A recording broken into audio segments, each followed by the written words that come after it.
Assalamu alaikum. Ramadan Mubarak. I am so honored to be here in Bo-Kaap, to be here in Cape Town, to be here in South Africa.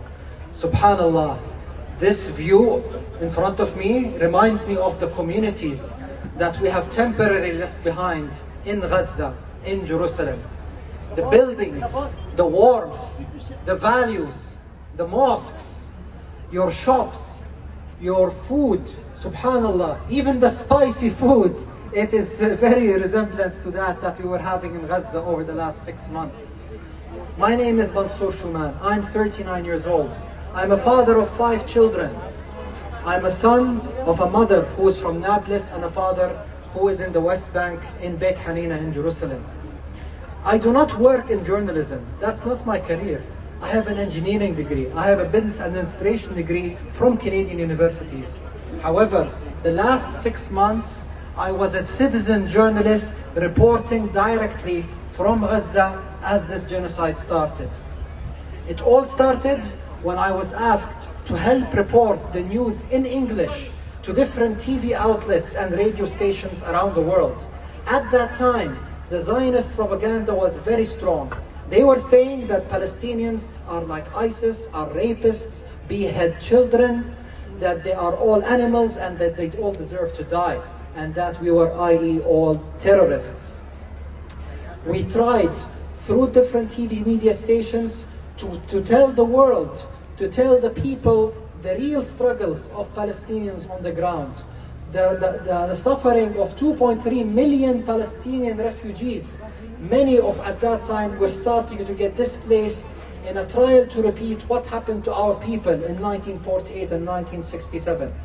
After that, we moved more into social media, where we targeted a different demographic, the youth, the future leaders of tomorrow, people like you all around the world who held in support in Palestine.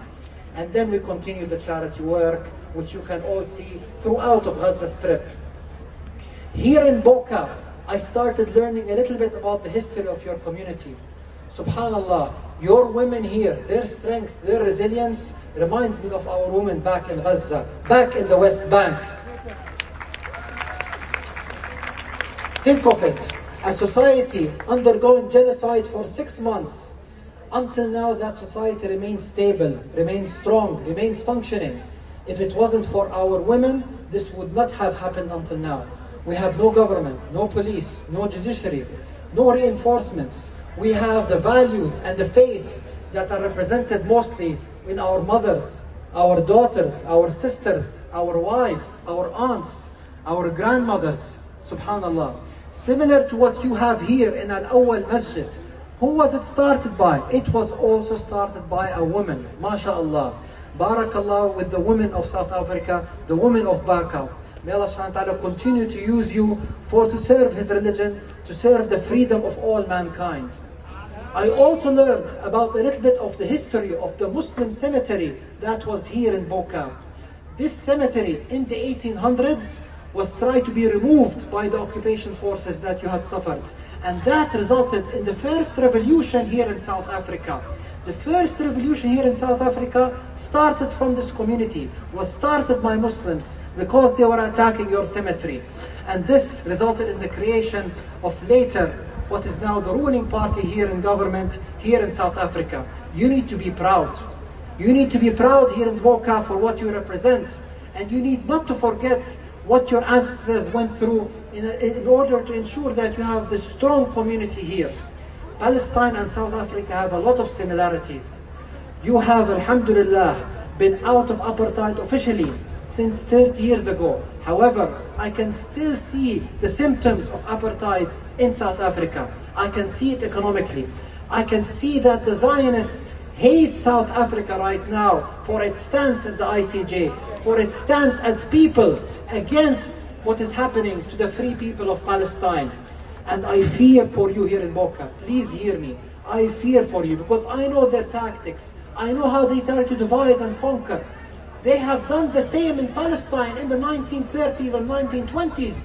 They started to slowly buy, unknowingly, different lands, different properties in different parts of Palestine until they slowly snuck into Palestine. Historically, Palestine and Jerusalem have been a peaceful area for Jews, for Christians, for Muslims. We had no issues. It was only until the Zionist project came in that you can see the genocide happening all across Palestine. Now, it is your turn to be careful here in Bo-Kaap. Be careful of the gentrification. Be careful. They are going to target you. They are going to divide and conquer you. They are going to try to give you money. However, stay strong with your religion. Listen to your elders. Listen to your imams. Attend your local mosques.